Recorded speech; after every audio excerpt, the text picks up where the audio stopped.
Su figura ha sido tradicionalmente objeto de una profunda contradicción historiográfica, ya que pasó de ser el monarca más popular y querido en vida al más denigrado de la historia de España tras su muerte. Fueron muchos los que lo tildaron inicialmente de príncipe inocente, víctima de las maquinaciones del ambicioso Godoy, y libertador cuando, tras el motín de Aranjuez, rescatara a España de las garras del valido de Carlos IV.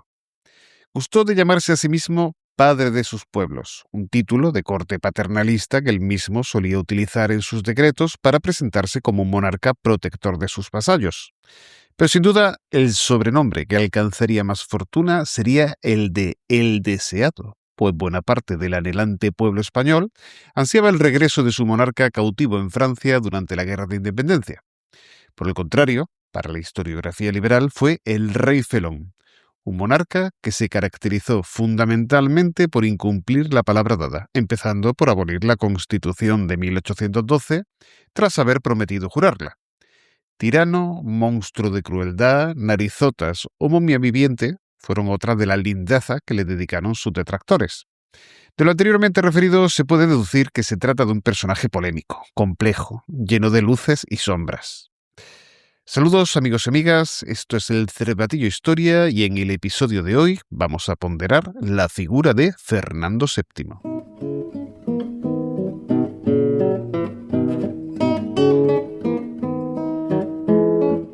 Para ello me acompaña por primera vez en los micrófonos del Cervatillo don Álvaro Gutiérrez, profesor de Geografía e Historia del IES Medina Zara. Buenas tardes, Álvaro.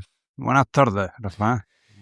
Bueno, vamos a empezar, que tenemos mucho trabajo por delante. Sí, es que tenemos aquí un personaje complejo, poliédrico, se dice hoy en día. ¿En qué contexto nace y transcurre la juventud de Fernando VII? Pues mira, Fernando VII nace concretamente en el año 1784, todavía cuando está reinando su abuelo Carlos III. Su abuelo reina hasta el año 1788. Le pilla todavía muy chico, pero bueno, es todavía reinado de su abuelo.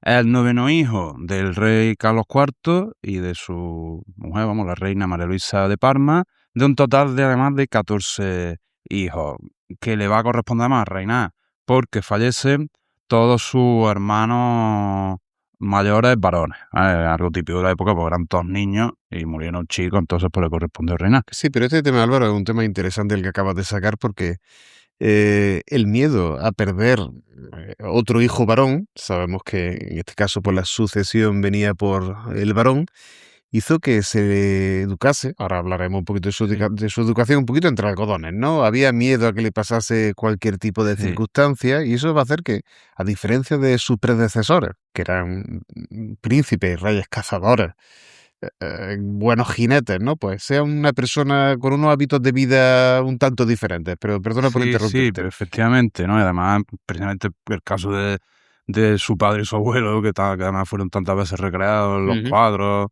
las pinturas, en fin, por ejemplo, por Goya, pues sí que es así. Y curiosamente luego él también va a tener ese gravísimo problema con la sucesión.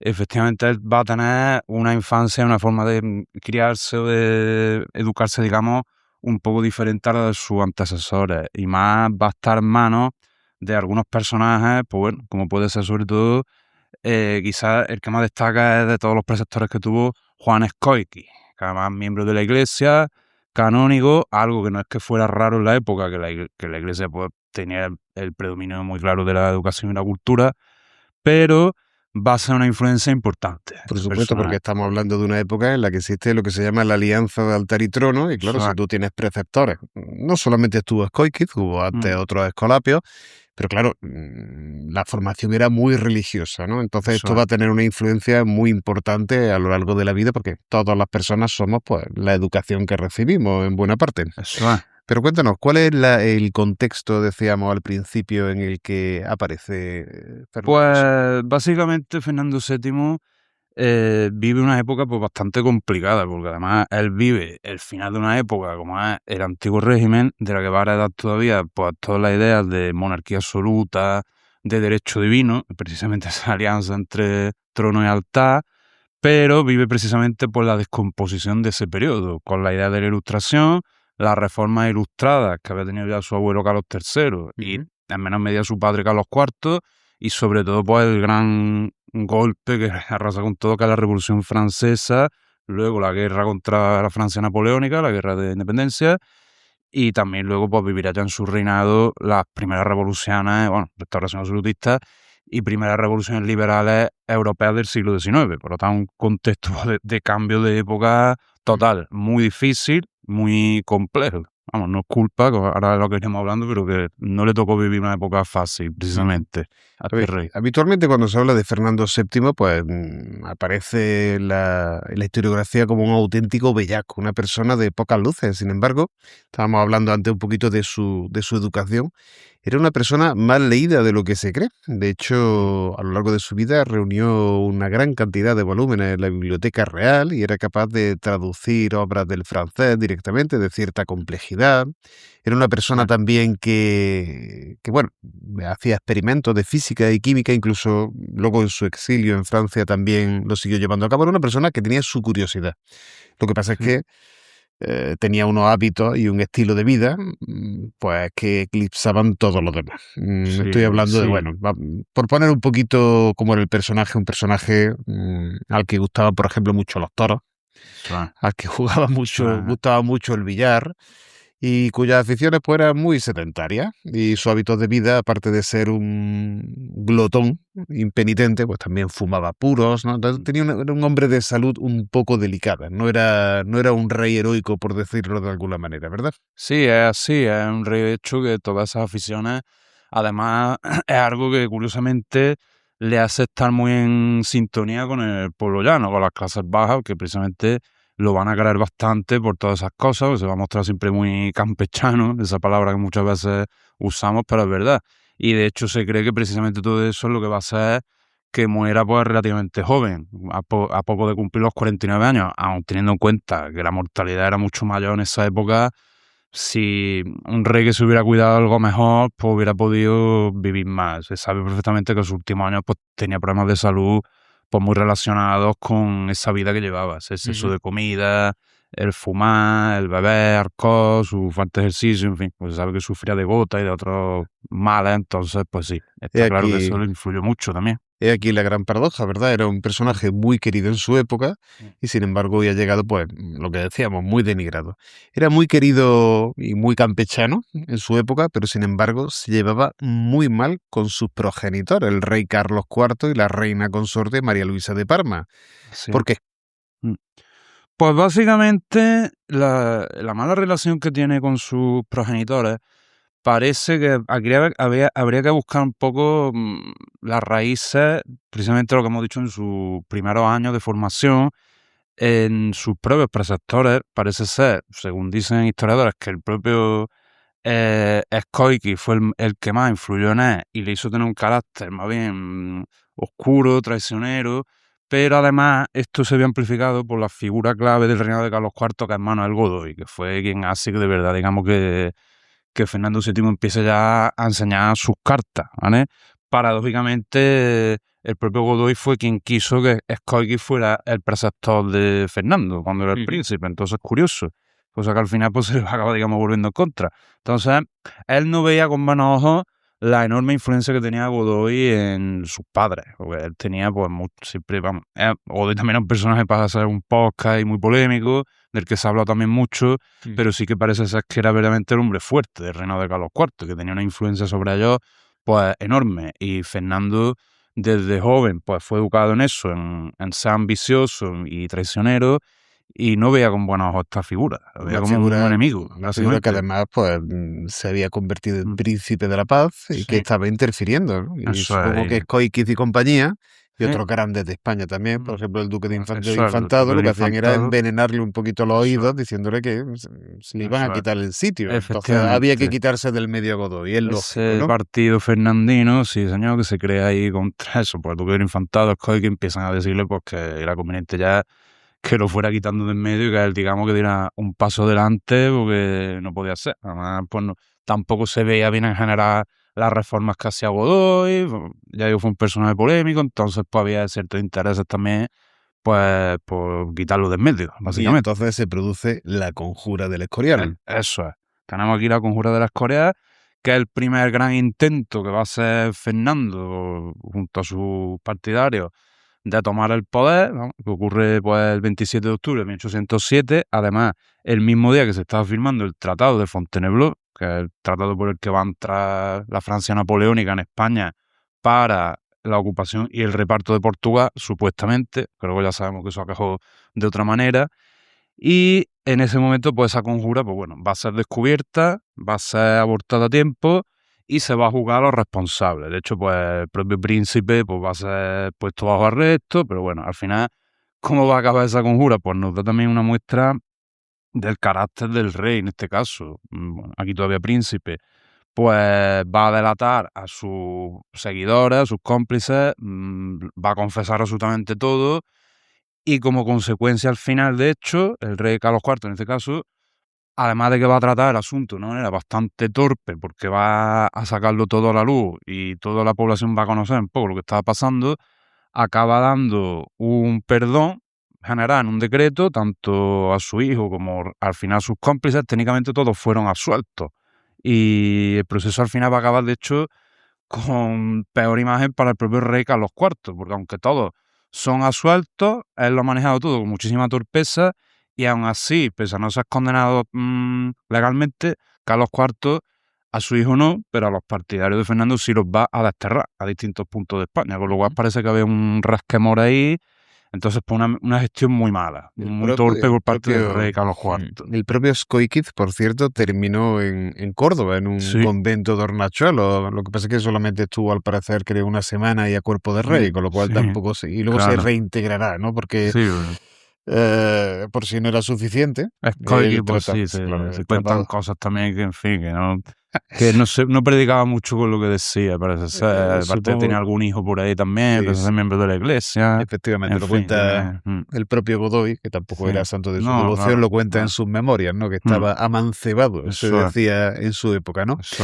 Bueno, esa fue la conjura del Escorial, que paradójicamente lo único que hizo fue reforzar la figura del príncipe Fernando, un príncipe Fernando que estaba jugando con Escóiquiz y compañía a dos barajas, porque para ese momento ya estaban intentando secretamente pues, negociar con el embajador de Francia un matrimonio del príncipe Fernando con una princesa francesa. De manera que pues, se produjese una especie de unión con el país vecino y reforzase más su posición, ¿no? Pero como no fue suficiente, pues luego llegaría el motín de Aranjuez de 1808. Así es, efectivamente. Aparte que, bueno, que ahí se ve también que Fernando siempre jugaba a dos barajas, siempre era ahí, no descuidaba una oportunidad, así podía sacar ventaja.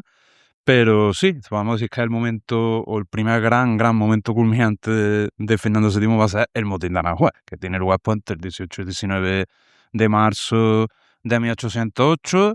Esta vez, pues, vamos, no pasan ni 5 meses desde la conjura de la Escorial, y en este caso, pues sí se va a saldar con éxito. También hay que tener en cuenta que este momento ya la situación ha cambiado un poco, porque ya tenemos presentes a las tropas napoleónicas en España, y el descontento popular había aumentado aún más.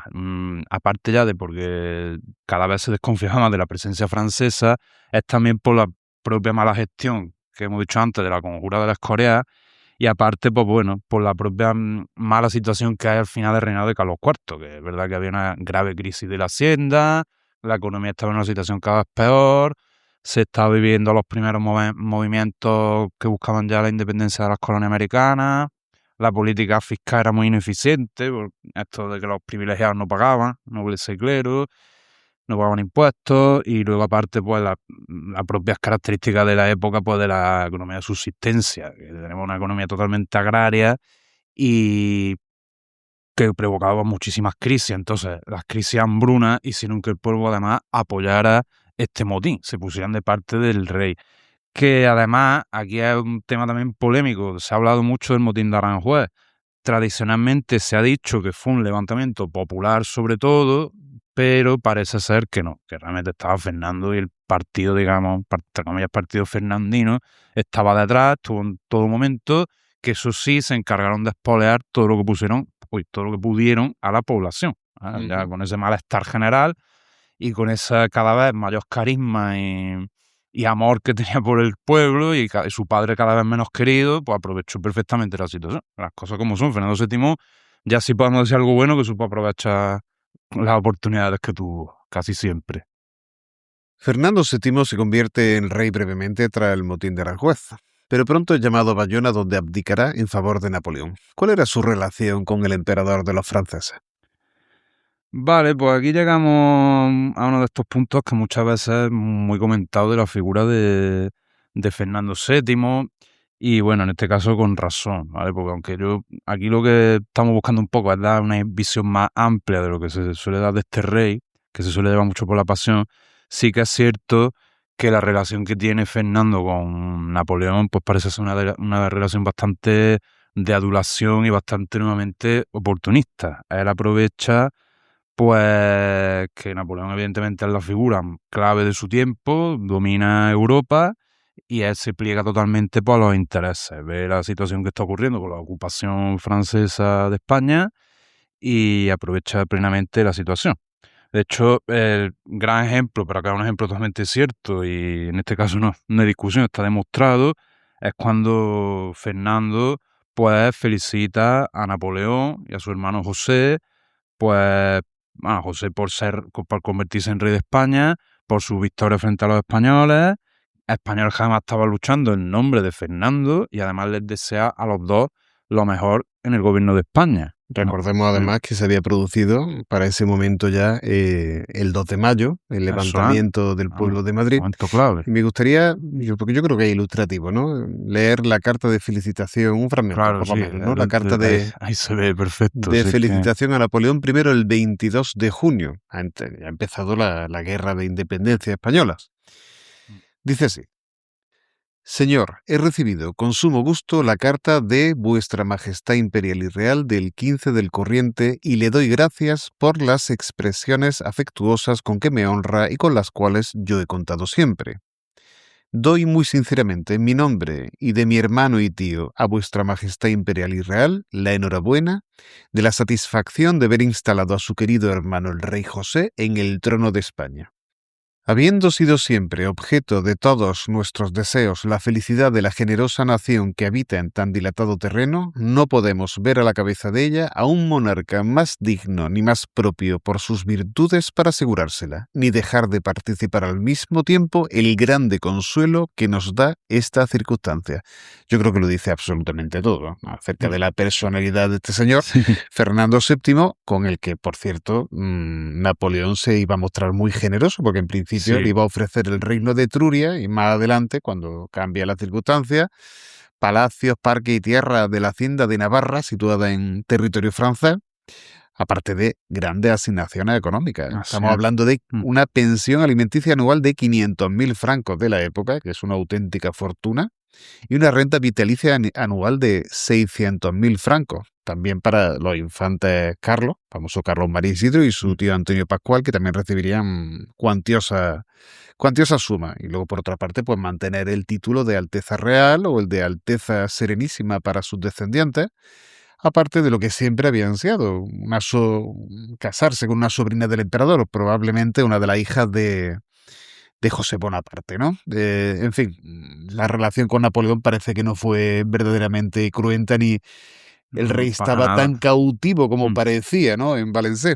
Así es, así es. Desde luego se ve claramente pues la actitud que tuvo, además las cartas que envió a Napoleón, luego Napoleón se encargó de que se conocieran, las publicó, también como una herramienta para disuadir a los españoles que seguían luchando en su nombre. Y Fernando, lejos de enfadarse o de reaccionar, pues lo que hizo es darle las gracias, porque demostraba el amor que le profesaba y la admiración, según él. O sea, tuvo una actitud pues totalmente servil, vamos. Además, pues bueno, además de que era eso, emparentar con la familia de Napoleón, además su primera mujer ya había fallecido en 1806, y ofrecer a su hermano Carlos María Isidro precisamente en la expedición contra Rusia, organizarle fiesta a Napoleón, sobre todo con la que tuvo pues en su boda con María Luisa de Austria en 1810, en fin, un poco como un cortesano allí pues de primer nivel, allí en Valencia al servicio de de Napoleón. Corrígeme si me equivoco, pero creo que incluso intentaron rescatarlo y denunció a quien intentaba rescatarlo. Vaya. O sea que de cautiverio no hubo absolutamente lo nada. intentan rescatar y nada, lo denuncia y pues se niega a irse. Y efectivamente, ni él ni nadie de su séquito, estaba su hermano Carlos, estaba, bueno, pues sus partidarios principales, Coiqui y el duque del Infantado, estaban con él, y todos vivieron, se sabe perfectamente que vivieron pues en el lujo, en el lujo propio de su condición. Es verdad, técnicamente sí eran prisioneros, desde luego hay que conocer, los prisioneros de Napoleón no podían irse libremente, pero vivían pues igual, si no mejor incluso que antes, con todos los lujos, multitud de actividades de ocio, todas las comodidades, sin ningún tipo de problema. Nada que ver con la situación que se estaba viviendo en España. Vamos, lo que suele llamarse una jaula de oro, ¿no? Así es, una jaula de oro que además parece que el propio Napoleón precisamente lo que no quería es perder esto. También su actitud en gran medida pues, puede venir de aquí, porque no quería perder pues, todas estas rentas, estas condiciones que estaba teniendo, e incluso puede ser que tuviera la ilusión de poder recuperar algún día la corona, aunque fuera como títere, como rey títere de Napoleón, pero volver a ser rey de España.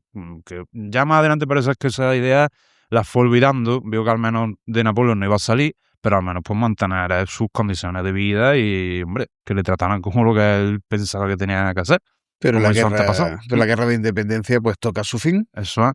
Y el liberado digo entre comillas, claro. Claro, entre comillas, porque hemos dicho que prisionero técnicamente, pero su vida no tuvo ningún tipo de problema, ni pasó ninguna miseria, para nada. Al contrario.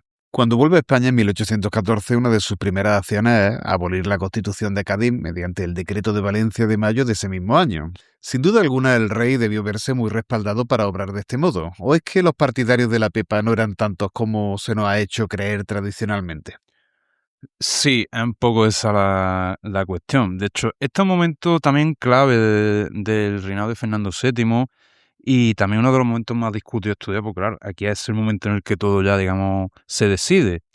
Y efectivamente hay un poco la sensación de que lo que hace Fernando al llegar a España, de abolir la Constitución, reimponer el absolutismo, como que es algo pues terrible, que va en contra de España y de los españoles, pero si nos paramos a mirar, por un lado, tenía el apoyo de los diputados absolutistas de las Cortes de Cádiz, que fueron quienes redactan el manifiesto de los persas, donde le piden pues, la restauración del absolutismo.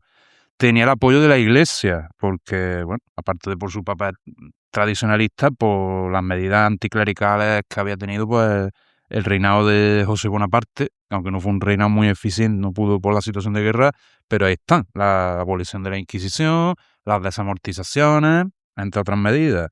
Y también tenía el apoyo de una parte considerable del ejército, como generales como pueden ser Palafox, Elío, Eguía, que además estos dos últimos, Elío y Eguía, tuvieron un papel importante con el golpe que, digamos, que ratificó a Fernando como rey absolutista tras el decreto de Valencia y que consolidó pues, esta restauración del absolutismo en España. Pero todos estos casos, es verdad que son señalados, vamos, son bastante significativos, pero lo podríamos decir que son como una oligarquía gobernante, pero aún así parece ser que sí que tuvo el apoyo también de la mayor parte de la población, porque hay que decir que muchas veces vemos desde el contexto actual, evidentemente reyes como Fernando VII hoy día ya son inaceptables desde nuestro punto de vista, pero es que en la época eran lo habitual. La sociedad en su mayoría seguía siendo analfabeta, iletrada.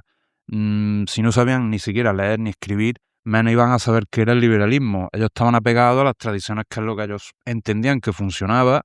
Entonces, es un contexto totalmente diferente. Es verdad que el liberalismo en España estaba creciendo, igual que en toda Europa, pero todavía era minoritario. No tenía el poder que muchas veces nos creemos, que vemos desde nuestra óptica actual. Los liberales eran pocos y de hecho las Cortes de Cádiz y la Constitución de Cádiz no fueron tan bien acogidas como muchas veces nos podemos pensar. Eran más bien minoritarios y las Cortes de Cádiz salen adelante por las circunstancias especiales de Cádiz, porque por el hecho de que había muchísimos diputados liberales allí, pero ya el propio pueblo desconfiaba. Eso es algo que lo refleja mismamente Pérez Galdós en el episodio nacional de Cádiz, refleja esto, se ve y se ha escrito además también pues, que el propio pueblo la Constitución no, la veía como algo extraño. que muchas veces no lo entendían siquiera, no sabían qué era eso. Y no solamente eso, sino que, bueno, estamos hablando también, la Constitución de Cádiz viene acompañada también de unos decretos económicos que Eso, también hace sí, que determinados grupos salgan perjudicados. eso es. Véase, por ejemplo, el caso de los gremios.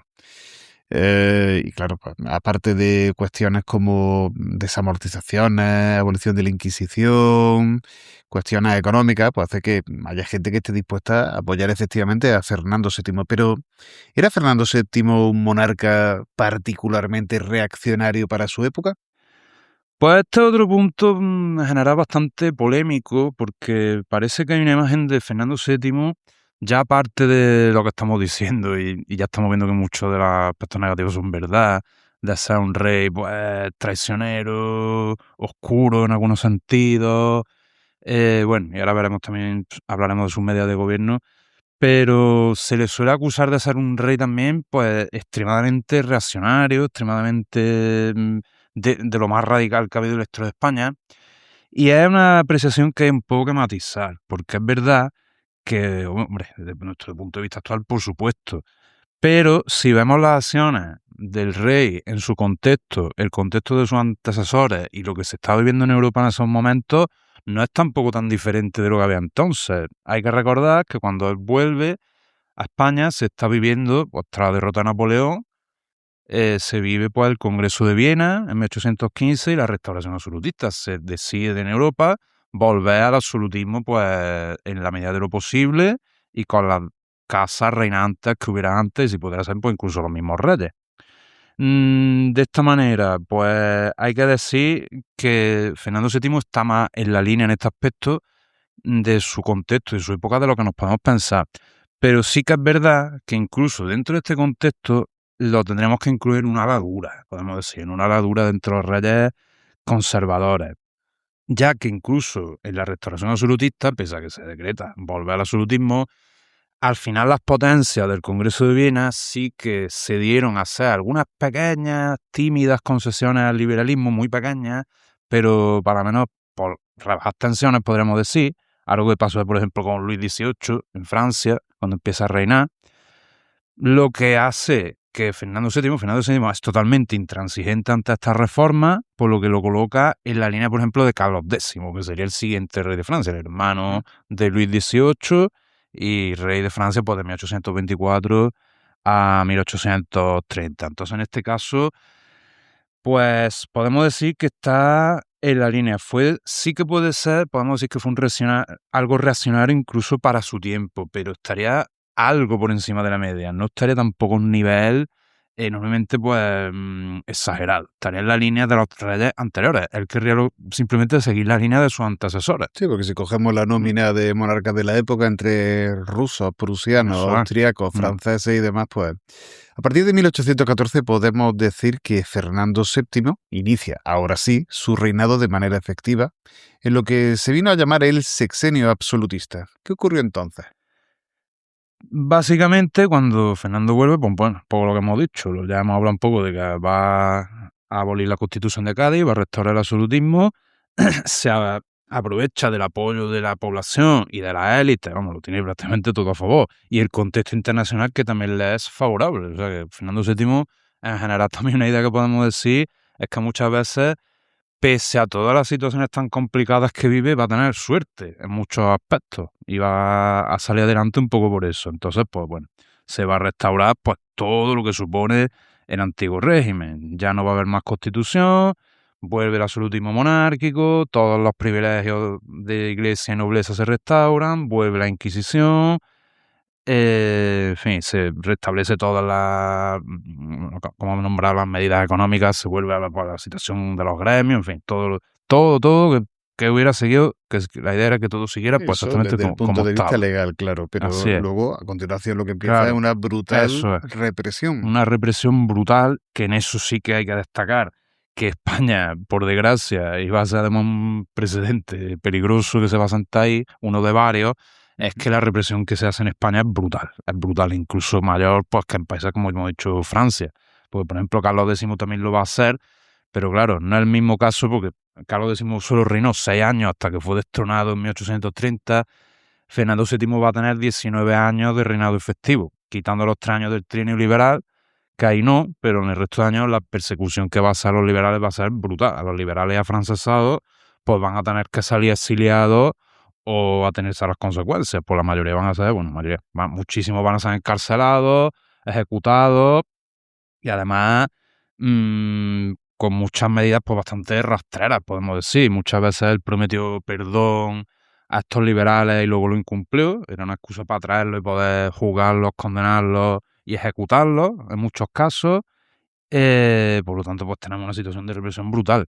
Claro, ¿qué pasa? En este caso sí que podemos decir que como los liberales no tienen más salida que el uso de la violencia, están viendo que, aunque el contexto internacional no es favorable al liberalismo en otros países, no hay un nivel de persecución como este, pero en España no tienen más opción que recurrir pues, a los pronunciamientos militares, conspiración y pronunciamientos, o puede ser la del Triángulo de 1816 en este periodo, que estamos viendo. Va a haber hasta 5, nada menos, estamos hablando en 6 años, 5 intentos de pronunciamiento, o sea, inaugurando lo que va a ser una constante a lo largo de todo el siglo XIX en la historia española, porque este exilio del que estamos hablando hacia Gran Bretaña en estos momentos fundamentalmente y luego también hacia Francia y Gran Bretaña, va a ser un clásico. Pronunciamiento y exilio. Así es. Abre una etapa bastante oscura de nuestro país. Tendríamos también la figura de Blanco Wine, el exilio en inglés, en fin, por ejemplo, también famoso. Pero no solamente estamos hablando de medidas legales o estamos hablando de persecución, etcétera. Los problemas no han desaparecido porque haya acabado la guerra contra Francia, la guerra de independencia. Los problemas son graves, sobre todo en Hispanoamérica. Sí, efectivamente. Ese es otro aspecto que hay que tener en cuenta. Habrá que seguir insistiendo en que la situación general que vive Fernando VII en su juventud y también en su reinado no es para nada fácil. ¿Qué encuentra el rey cuando llega a España? Pues encuentra un país totalmente arruinado, en una situación económica desastrosa. El país está totalmente destrozado por la situación de guerra, además una guerra durísima y un gasto pues enorme en la guerra contra los franceses. Entonces el país parte de una situación pésima, pero además, como las medidas de gobierno son inmovilistas, lo que vuelven a hacer es restaurar toda la situación anterior, pues esto hace que la situación empeore más. Al volver los privilegios fiscales, la economía vuelve a ser agraria y efectivamente, como remate, tenemos los gravísimos problemas también en América, pues es ya, digamos, un poco la puntilla. Lo de América va a suponer también un gasto que va a ser, que se va a tener que afrontar por los propios conflictos que se crean en las colonias, pero a medida que avance el reinado de Fernando VII, las colonias se van a ir emancipando, se van a ir independizando, se van a perder y por lo tanto pues la principal fuente de ingresos que tenía el, vamos a llamar, imperio español, que iba a quedar reducido al mínimo. O sea, el reinado de Fernando VII es también clave en ese aspecto, en perder la gran mayoría de las colonias que había tenido España. Paradójicamente, mientras el imperio español está deshaciéndose, estallan varios escándalos de corrupción muy famosos, o quizás no tanto. Uno de ellos es el de los barcos rusos, de 1818. Vaya, sobre los barcos rusos, ese es un tema que sí es verdad. Bueno, no es tan famoso, no es de los temas que se suele así comentar más, y es un tema también bastante polémico, porque los barcos rusos es un asunto que tradicionalmente se ha puesto como gran ejemplo de gestión desastrosa de Fernando VII y de la que se conoce como su camarilla, pero parece ser que hay historiadores que quieren un poco venir a rebatir esto, ¿vale? Entonces explico un poco. Bueno, hay que partir de la base de que durante el reinado de Fernando VII tuvo mucho peso lo que se conoce como, de hecho, su camarilla, que la camarilla sería una especie de gobierno, vamos, de consejo de ministros, de gobierno en B, podemos decir, un gobierno no oficial, del que también se ha hablado mucho, se ha llegado a decir que tenían el poder real de España, pero parece ser que esto no llega tanto, eran más bien consejeros con mucha influencia en el rey. Lo que sí es verdad que estos consejeros muchas veces no tenían una formación, unas credenciales muy propias, muy dignas de estos puestos. Eran más bien gente de la calle, básicamente, que él cogía, por lo que hemos dicho antes de su humor y sus costumbres, que le caen en gracia. y a veces eran un poco pues, más como bufones o compañeros de juerga, pues gente que eran graciosos, se lo pasaban bien con él, y bueno, y campechanos. Alcanzan la nobleza y la grandeza de España. Eso es. Se me viene a la cabeza, por ejemplo, corrígeme si me equivoco, el Duque de Alagón. Sí. O el conde de Puño en Rostro, no sé si era noble con méritos. Quiero decir que venía de una familia con unos antepasados ya ilustres, pero estamos hablando del ennoblecimiento de una serie de personajes que hacen unos negocios bastante interesantes. Sí, y uno de ellos pues, fue el de los barcos rusos, para nuestros oyentes. La idea es que la Marina Española o la Armada Española, mejor dicho, estaba hecha triza después de Trafalgar y después de la época de la Guerra de Independencia, y hace falta una flota que se negocia con personajes de la camarilla y el embajador ruso. Una flota que cuesta más de 60 millones de reales y que llega, pero que de repente saltan las alarmas porque se dice que los barcos están podridos, los que se han comprado. Y además va a tener una influencia importante porque estos barcos que están podridos eran los que tenían que llevar teóricamente a las tropas españolas de una gran expedición que se iba a llevar a Argentina, lo que era el Virreinato de la Plata, o ya era Argentina, pues había independizado de facto, y que no van a llegar, ¿no? Pero luego hay otros historiadores efectivamente que han afirmado pues que esto no era tan realmente así, que los barcos no estaban podridos, sino que se trataba de barcos pues que estaban hechos para navegar en otro tipo de agua, no agua caribeña o agua más fría o lo que sea, y que incluso llegaron a cruzar en más de una ocasión el océano. Lo que pasa es que quizás pues no había sido la mejor compra, y el rey pues había aprovechado para llenarse los bolsillos. Por eso sí es un escándalo de corrupción, aunque no estuviesen podridos.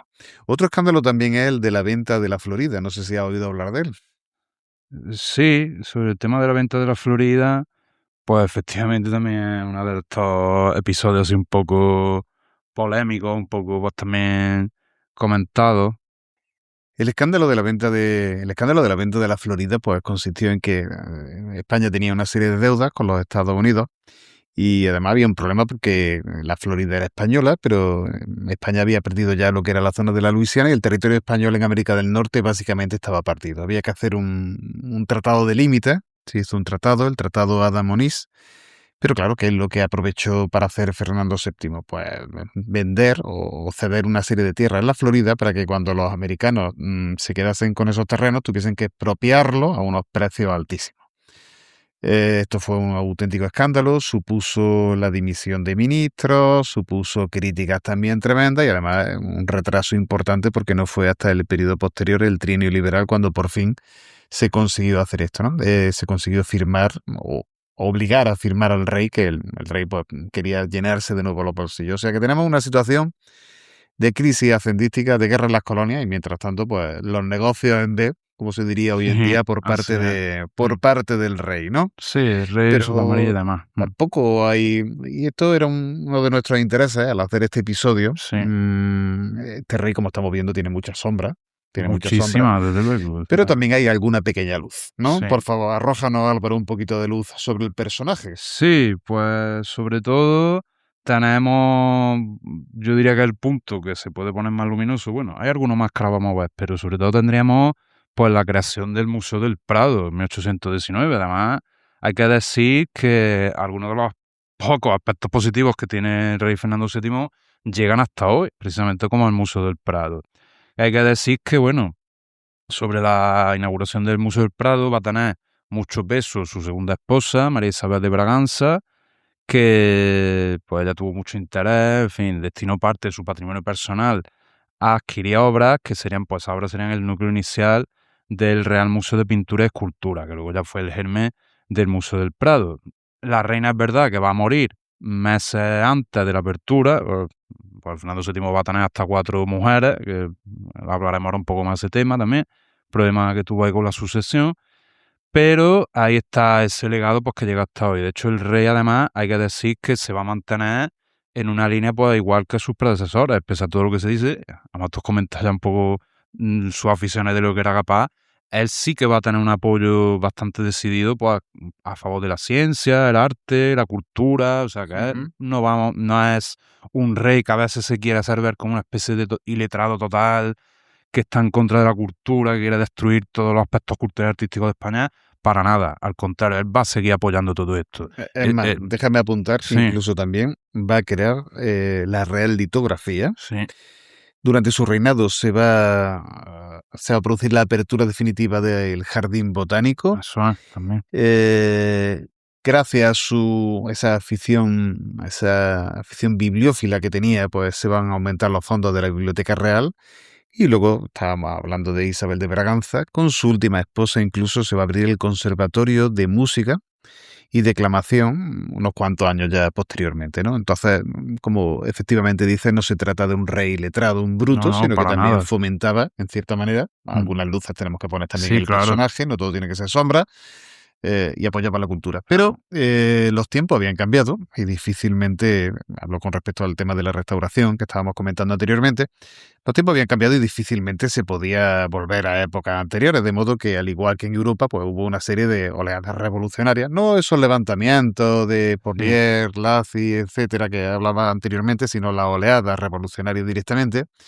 Y en España hubo pronunciamientos que sí triunfaron, como el de Rafael Riego, que cambiaron la situación, al menos durante el trienio liberal entre 1820 y 1823. Trágala, trágala, trágala, trágala, trágala, trágala, trágala, trágala, tú que no quieres la Constitución. Efectivamente, tras, lo he dicho antes, la oleada esta que va a haber en el sexenio absolutista sin éxito, esta vez el pronunciamiento de Riego sí que va a triunfar, ¿vale?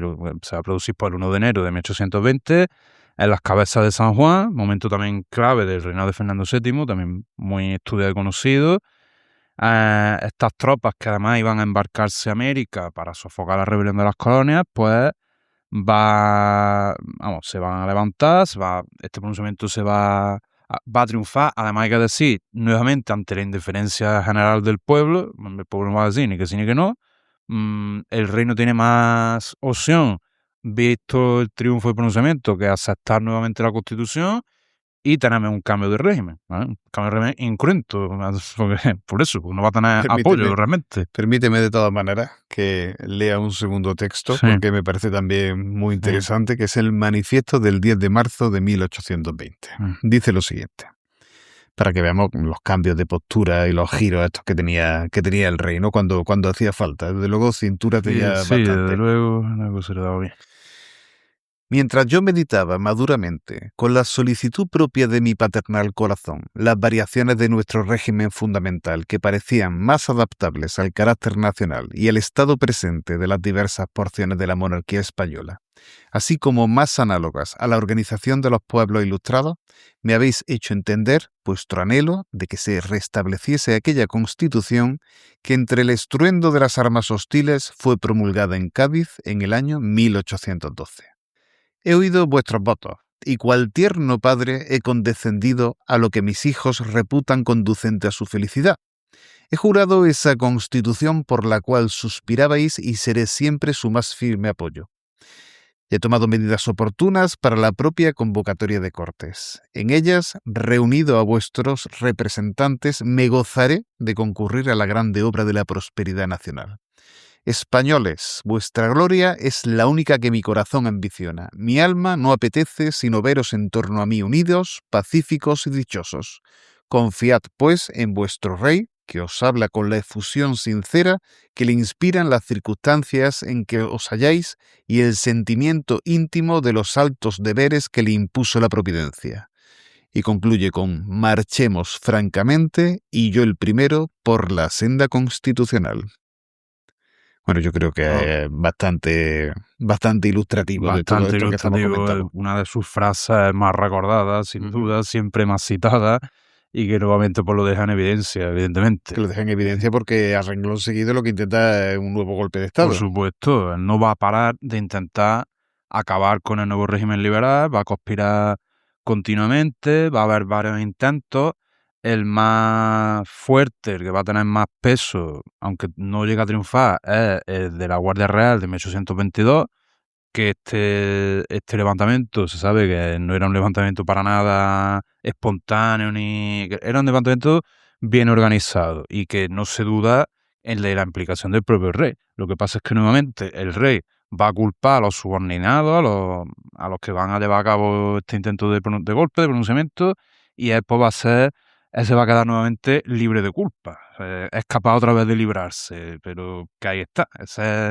En solo 3 años pues va a tener tiempo de conspirar varias veces. Está en la mayor hasta que ya llegue la definitiva restauración con la acción de la Santa Alianza en 1823, pero por supuesto, ha intentado desde el primer momento pues volver a restaurar su poder absoluto. En ningún momento cree en la Constitución ni es liberal, por más que nos diga aquí. Lo que pasa es que también, en cierta manera, antes de que lleguen los famosos 100.000 hijos de San Luis al frente y el duque de Angulema a su frente, pues la verdad es que se lo pusieron fácil, ¿no? Porque los liberales de este periodo pues tienden a enfrentarse entre ellos. Eso es, y además esta es otra de las cosas un poco que a mí por lo menos me parece muy interesante del reinado de Fernando VII, de este periodo en general, porque se empieza a ver, ya hemos dicho, por ejemplo, el protagonismo de los militares, que ya se está viendo cada vez mayor, pero también tenemos ese enfrentamiento entre grupos políticos, y además enfrentamientos bastante duros, sin mucho tipo de negociación. En este caso,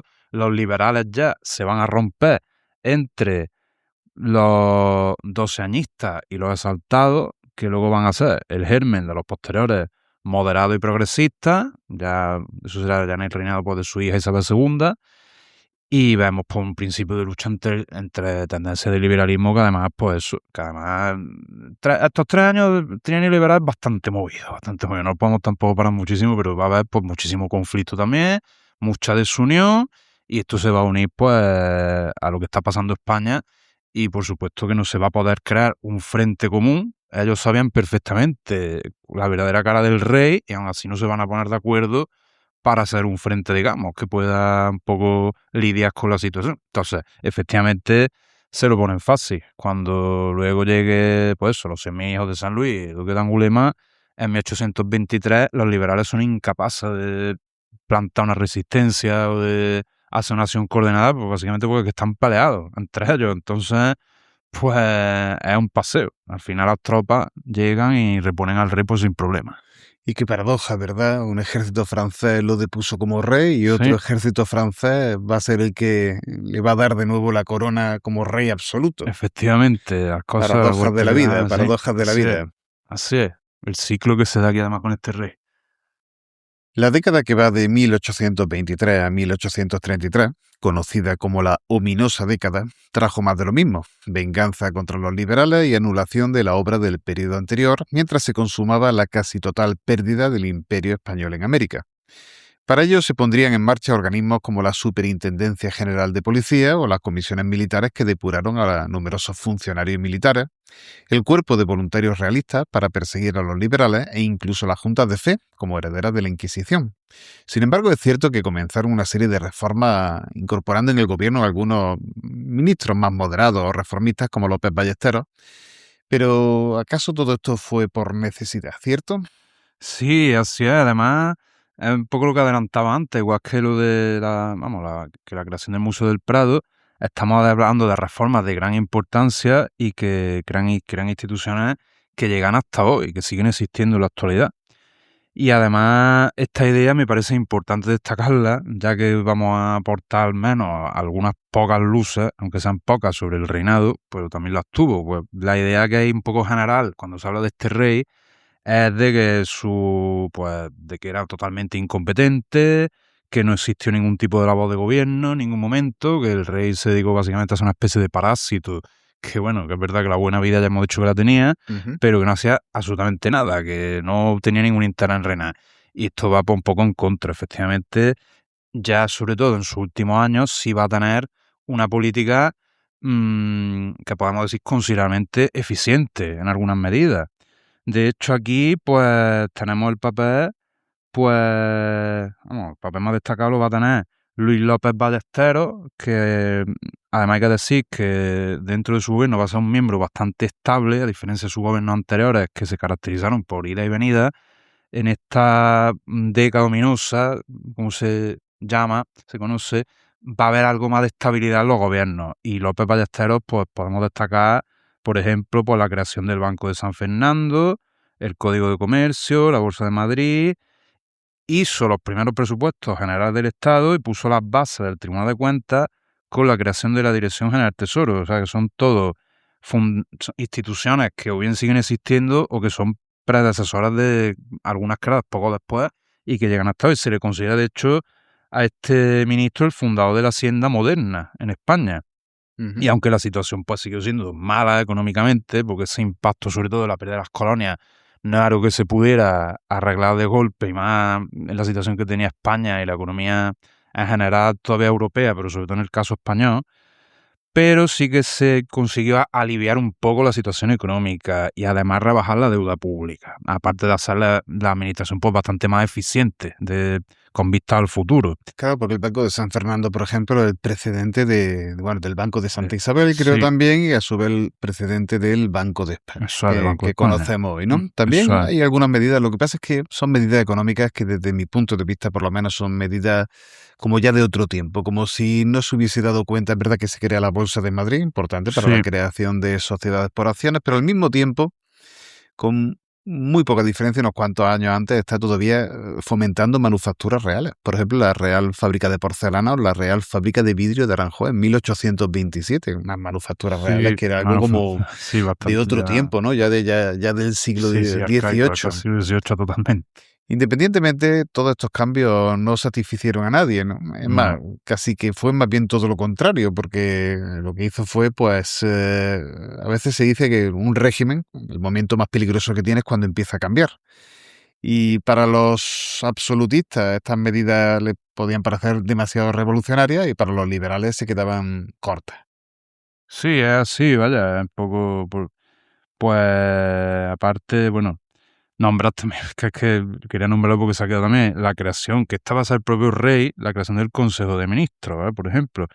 Y efectivamente, un poco lo que dices, que sí que estas medidas pues, en general van a ser consideradas como que se quedan un poquito cortas y que sí podríamos decir que las hace por conveniencia y por necesidad, porque además digamos que llega un momento que también por presiones de la propia Cuádruple Alianza de Francia empieza a establecer, pues, parece que hay un interés de hacer una administración más competente, pero sí que son reformas que más tras lo que ya ha pasado los años anteriores, pues parecen pocas, porque se acaban quedando, pues cortas. De hecho, pues bueno, a los liberales les van a parecer muy escasas, evidentemente, que los liberales aún con todo, y aunque se está viviendo nuevamente en estos años finales de reinado una brutal represión contra ellos, pues van a seguir teniendo pues, su papel, pues como también la clandestinidad, pues, en fin, y mostrando un poco. Entonces, son reformas que al final pues no satisfacen a nadie, ni a liberales, ni tampoco a los cada vez más partidarios de un absolutismo intransigente, porque esta es un poco también la cuestión que se está dando ya en los últimos años de reinado. Claro. Si antes se ha partido el liberalismo, ahora empieza a partirse el absolutismo. Esta necesidad que se ha creado de que el rey haga reformas que en general, desde nuestro punto de vista, son positivas, pero como decimos en su día, no dejaron a nadie contento, pues desde el punto de vista de los absolutistas, los intransigentes consideran que estas reformas son una traición, son nefastas. Ellos son partidarios del antiguo régimen por completo, sin ninguna concesión, y mantenerse exactamente como estaban. ¿Y estos qué van a hacer? Pues se van a empezar a agrupar en torno a su hermano Carlos, porque además estamos en un momento que todavía Fernando no tiene hijos, no tiene descendencia. De momento el heredero sigue siendo su hermano menor, que es Carlos María Isidro. Estamos en una situación complicada. Los últimos años de reinado tenemos los liberales perseguidos, pero que aún así siguen divididos, y los absolutistas se están dividiendo también, y además de formas cada vez más graves, más violentas, y con una situación de crisis permanente y una serie de medidas, pues efectivamente que no están, a algunos les parecen insuficientes, a otros les parecen excesivas. Este es un poco el signo que ha tenido España muchas veces en muchos periodos, pero bueno. Y de telón de fondo, efectivamente, como estás diciendo, el problema sucesorio, y que esto merece un mención aparte, porque esto es algo sí. un poquito complejo. Sí, es A ver, complejo, explícanos un poquito de qué va esto. Vale, pues sobre el problema sucesorio, pues es lo que he comentado. Fernando VII llega al final de su reinado, de su vida, sin tener todavía descendientes. Ha tenido ya 3 mujeres, 3 esposas. La tercera va a fallecer en 1829, o sea, solo 4 años antes que el rey. Su tercera esposa, María Josefa Amalia de Sajonia. Y él seguía sin tener descendencia. Pues bueno, por problemas físicos parece ser que en este caso pues no es uno de los puntos el tocar ese tema, que es bastante famoso, pero eso queda para otras cosas. Sí, Y ya que hemos nombrado a la reina, sí. vamos a ponerle el nombre. La primera de ellas fue María Antonia de Nápoles, que bueno, pues la verdad es que creo que ninguna de ellas prácticamente, bueno, por lo menos 2 de ellas no tuvieron muy buena relación con él. Esta María Antonia de Nápoles pues murió de tuberculosis en 1806 y no dejó descendencia. Que por cierto, ya que estábamos hablando antes de Godoy, se rumoreó sin ningún fundamento que la habían envenenado Sí, Godoy, sí, ¿no? a Echándole un Godoy poquito se más dice leña de al todo fuego. también, sí.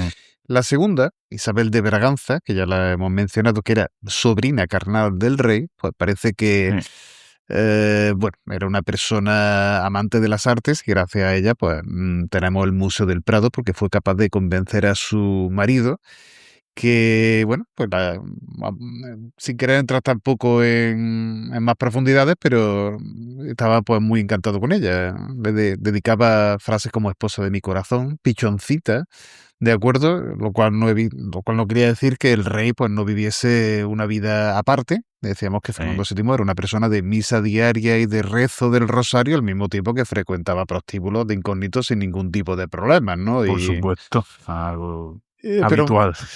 murió efectivamente en 1818 a los 21 años. En este caso parece que el rey sí va a tener una hija. Lo que pasa es que el embarazo no llegó a buen fin. Tuvo que hacerle una cesárea muy cruenta. Nos podemos imaginar cómo tenía que ser una cesárea en la época, y la hija que esperaban pues también murió. Esto podría haber cambiado los destinos de España, ¿no? Pero no llegaba descendencia, y la tercera efectivamente, bueno, María Josefa Amalia de Sajonia, que estaba comentando, pues era una mujer que le tenía pavor. Entró en la corte solo con 15 años y a esa altura de la vida, pues la verdad es que Fernando VII era un hombre mayor y tuvieron un inicio de la relación traumático, sin querer entrar en más detalles, pero sí diré que fue necesaria la intervención del propio Papa para convencerla de que cumpliera con sus deberes conyugales. El problema es que muere en 1829 sin haber logrado quedarse embarazada, con lo cual la situación ya era crítica porque el rey era mayor, el partido absolutista estaba ya acercándose a su hermano, no sabíamos qué iba a pasar, ¿no? Y entonces pues llega una última reina que nos va a hablar un poquito de ella y que con la que sí parece que va a haber un poquito más de suerte. Sí, efectivamente, estamos hablando pues de que además esos años son unos años muy convulsos, porque los absolutistas además cada vez van teniendo pues más poder y ven más clara la sucesión en Carlos María Isidro, al no tener descendencia, que vamos, podemos poner el ejemplo de la Guerra de los Agraviados, 1827 en Cataluña, que aunque es reprimida, pero que no deja de ser levantamiento ultra absolutista en este caso. Prefigurando lo que van a ser la Guerra Carlista de unos años después. Sí, mientras por el otro lado tenemos el liberal de Torrijos de 1831, más famoso, porque lógicamente liberales se oponían, pero que llega a ver eso, un levantamiento más absolutista que el del propio rey. Entonces, la situación es muy compleja y en este caso pues llega efectivamente María Cristina de Borbón, que es su cuarta esposa, y además el rey ya está teniendo unos problemas de salud bastante serios, se veía cercana a su muerte, no se daba mucho que fuera a durar mucho más.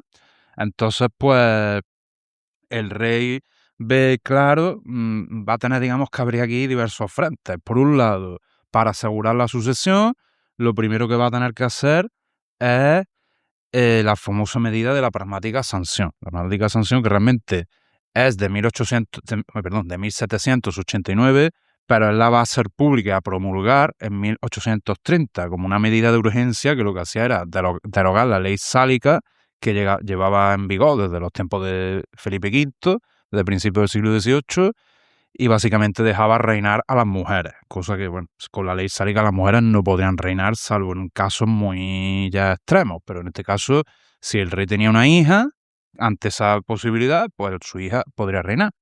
Medida pues que al final se va a demostrar pues totalmente acertada, porque en octubre de ese mismo año, la pragmática sanción se promulga a comienzos de año y en octubre nace su hija mayor, que va a ser la futura reina Isabel II. Además de que luego, ya en 1832, van a ser una segunda hija que es Luisa Fernanda. Por lo tanto, va a tener 2 hijas y gracias a la pragmática sanción, pues el rey va a poder asegurar su descendencia y que el trono no pase a su hermano Carlos. Por otro lado, tiene que abrir también el frente, que aquí parece ser, los historiadores parecen concordar que además tuvo bastante peso la reina María Cristina, el frente, digamos, empezar a conciliarse un poco más con los liberales, ya que está viéndole, pues bueno, hablando claro, la oreja al lobo, está viendo, porque hemos dicho ya que el rey no era ni, en fin, ni corto de miras, ni él sabía que se estaba preparando una guerra civil, que era muy probable que estallara y que hubiera un confrontamiento bastante grave a su muerte, y que su hija iba a ser muy pequeña y que iban a necesitar el apoyo básicamente de los liberales. De hecho, pues... No iba muy mal desencaminada porque No. pronto sería efectivamente regente a la muerte de su marido. Pero perdóname que añada que María Cristina de Borbón dos Sicilia, también era sobrina del rey, tuvo un papel muy destacado en un momento determinado que son los sucesos de la granja, porque Fernando VII enferma y todo el mundo cree que está en su lecho de muerte y en ese momento va a anular temporalmente la pragmática sanción. María Cristina llega a guantear directamente a un ministro de Fernando VII porque como una leona pues, va a luchar por su hija. Sí, es uno de estos episodios además también muy peculiares de la historia de España, porque cuando ya parece que la situación que traía tantos problemas se ha conseguido corregir, Fernando VII está prácticamente en su lecho de muerte, no se contaba con que fuera a sobrevivir a la crisis que estaba teniendo en ese momento, y parece ser que los partidarios de su hermano Carlos lo convencen de derogar la pragmática sanción, y tiene un gran peso pues la reina María Cristina, que es la que consigue que esa derogación no salga adelante, no se publique, y efectivamente su papel pues, es fundamental para que al final pues, otra vez, de hecho el rey se va a recuperar de forma milagrosa y va a vivir unos meses más, pero ya una vez que de hecho pues se retracta totalmente de esto y la pragmática sanción pues sigue adelante, por lo tanto pues de forma legal seguía asegurada la sucesión para su hija Isabel II, y así es, también gracias a la voz de María Cristina, que fue clave en este punto, uno de estos puntos de inflexión del historia de España. Todo podría haber sido diferente. Y entonces cuando el rey expira finalmente en el año 1833, dando paso a otro periodo diferente de la historia de España, el periodo de la regencia de la reina consorte María Cristina de Borbón, mientras sea por lo menos esté en minoría de edad, y la princesa Isabel, la futura Isabel II. Un periodo pues muy complicado de la historia de España y una guerra civil que está en ciernes, que es la primera guerra carlista. ¿Cuál es el balance final que podemos hacer sobre el reinado de Fernando VII? O dicho de otro modo, ¿es efectivamente el peor monarca de la historia de España, como muchos afirman? En general, habría que decir que esta cuestión pues, es compleja y es un poco lo que hemos ido buscando, ¿no? A la hora de hacer este podcast. Es una cuestión compleja que se sigue debatiendo, y aquí habrá que ver un poco por las diversas posturas que ha habido pues, en torno a 200 años, ¿no? que ha pasado desde entonces. La historiografía tradicional, por lo general, que además es heredera de las ideas liberales, pues no duda en decir que Fernando VII sí ha sido el peor rey que ha tenido España. Porque además, bueno, hay que decir que finalmente, tras todo esto, los liberales son los que vencen a largo plazo. Ya sabemos que se dice que los vencedores son los que escriben la historia, por lo tanto se han encargado pues, de sacar todas las miserias del rey, de sacar todos sus puntos negros, todo lo que han podido, y dejarlo pues totalmente en evidencia. Ya hemos visto que puntos negros tiene mucho. Que hay una especie de leyenda negra, podemos decir, de Fernando VII. Pero en historia ser tan contundente como para decir que fue el peor, es complicado, porque bueno, hemos visto que efectivamente tuvo pues, rasgos muy negativos en general. Podemos decir que fue interesado, cobarde, traicionero, mentiroso, conspirador.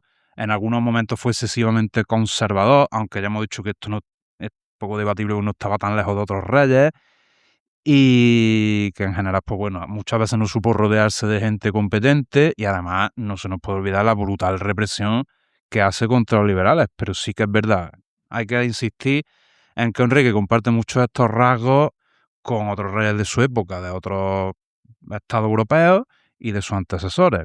Por lo tanto, pues bueno, y luego hemos dicho también algunos puntos a favor, pero en verdad la figura, pues la verdad es que si nos quedamos en una figura oscura, porque aparte todo lo que hemos dicho deja ese protagonismo de los militares, deja ese fin del imperio colonial que queda prácticamente liquidado, esa ruina económica, pese a las reformas importantes que antes hemos dicho, y además ese germen del enfrentamiento entre españoles que va a ser también constante, lo que va a llevar pues, a todo lo que sabemos después en los siglos XIX y XX, que él no es el principal responsable, hay que decirlo, pero sí que sus medidas y sus acciones van a empeorar la situación.